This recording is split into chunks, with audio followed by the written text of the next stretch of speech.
یہ روز الزامات در الزامات کا تو کوئی مسئلہ نہیں ہے، مگر چونکہ انہوں نے کل بار بار کہا ہے کہ نثار میرے سامنے رکھے، تو اس لیے میں مجبوری کے طور پر ایک چھوٹا سا ٹریلر پیش کرنا چاہتا ہوں۔ انہوں نے کہا کہ وہ میرے سامنے میرے بارے میں کہے تو میں اسے عدالت میں لے کے جاؤں گا، تو میں آپ کو گواہ بنا کے یہ کہنا چاہتا ہوں کہ عمران خان صاحب، آپ نے کل مجھے چیلنج کیا، یوں تو آپ کا ریکارڈ ہے کہ آپ ایک بات کرتے ہیں اور 2 دن بعد اس کو بھول جاتے ہیں، آپ کا ریکارڈ ہے کہ آپ یو ٹرن کرنے کے ماسٹر ہیں، آپ کا ریکارڈ ہے کہ کبھی آپ مشرف کے ساتھ ہوتے ہیں، کبھی اس کے مخالف ہوتے ہیں، آپ کا ریکارڈ ہے کہ کبھی آپ ایم کیو ایم کو گالیاں دیتے ہیں اور الطاف حسین کو کھڑکی لگا کے یہاں لانے کی بات کرتے ہیں، کبھی ان سے آپ ویلنگ ڈیلنگ کرتے ہیں اور میچ فکسنگ کرتے ہیں، کبھی آپ چودھری شجاعت صاحب اور چودھری فیملی کو اتنی بری گالیاں دیتے ہیں کہ مجھے آپ کو روکنا پڑتا ہے کہ غیر پارلیمانی الفاظ استعمال میں، یہ 2004 کی بات کر رہا ہوں،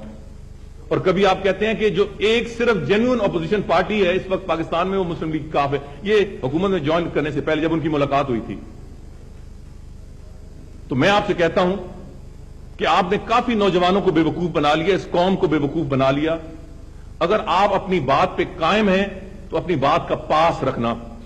مجھے عدالت میں لے کے جانا۔ میں کہتا ہوں کہ آپ نے اپنے 30 سالہ بہت ساری زندگی میں، جس میں آپ نے کروڑوں کمائے، بیرون ملک بھی کمائے، ملک کے اندر بھی کمائے، آپ نے شدید قسم کی ٹیکس چوری کی، آپ نے کوئی ٹیکس اپنی ریٹرنز نہیں بھری، آپ نے اپنے اثاثت جات چھپائے۔ مجھے عدالت میں لے کے جائیں، یہ کل آپ کا چیلنج ہے مجھ سے۔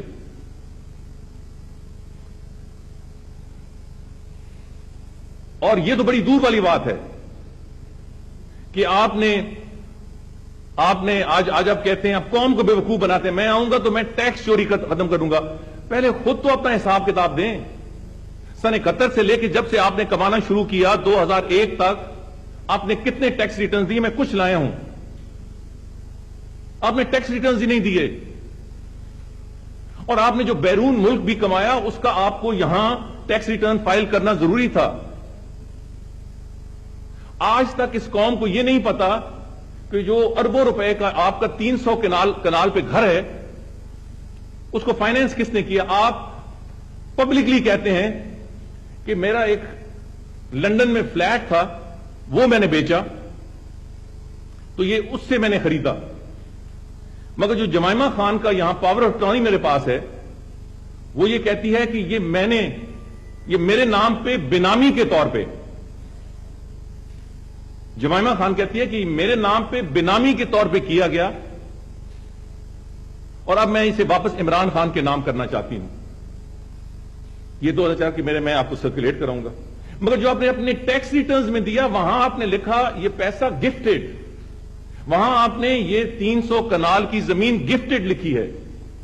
وہاں یہ نہیں لکھا ہوا کہ باہر سے پیسہ آیا، وہاں آپ نے لکھا ہے کہ یہ گفٹڈ ہے۔ جمائمہ خان کہتی ہے یہ بینامی کا اصل عمران خان کی ہے، مگر آپ نے بینامی میں اپنا ٹیکس چھپانے کے لیے، بینامی اس لیے کی جاتی ہے نا تاکہ سورس نہ پتا چلے۔ مگر اس سے بڑھ کے یہ جو آپ نے گھر اس پہ کروڑوں روپے کا بنایا، کروڑوں کا، اس کا کہیں ذکر نہیں ہے۔ آپ کے ٹیکس ریٹرنز میں 2 سال صرف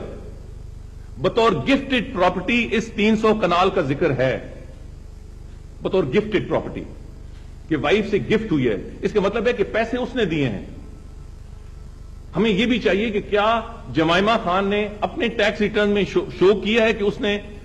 ایک ٹیکس ریٹرن میں انہوں نے اس کا یہ شو کیا ہے کہ اس کی ویلیو ہے 4 کروڑ 60 لاکھ، اگلے سال میں شو کیا ہے کہ نہیں یہ 4 کروڑ 80 لاکھ سے لی گئی ہے۔ اب ہمیں یہ بھی حقائق چاہیے کہ کیا جمائمہ خان نے جب یہ خریدی اپنے پیسوں سے اور بقول آپ کے ٹیکس ریٹرن سے گفٹ کی آپ کو، تو کیا اس نے اپنے ٹیکس ریٹرن میں برطانیہ میں شو کی؟ اس کی ہم تحقیق کریں گے۔ مگر اس سے بڑی جو بات ہے کہ اس وقت آپ کا سوئمنگ پول ہے کروڑوں کا، وہ جو دیواریں ہیں وہاں، وہ 2-2 فٹ تھک دیواریں ہیں، وہاں کروڑوں خرچ ہوا ہے، وہ کہیں ذکر نہیں ہے کہ وہ پیسہ کہاں سے آیا، کسی ٹیکس ریٹرن میں ذکر نہیں ہے۔ مجھے عمران خان بتائیں، مجھے چیلنج کرتے ہیں نا، مجھے عدالت میں لے کے جائیں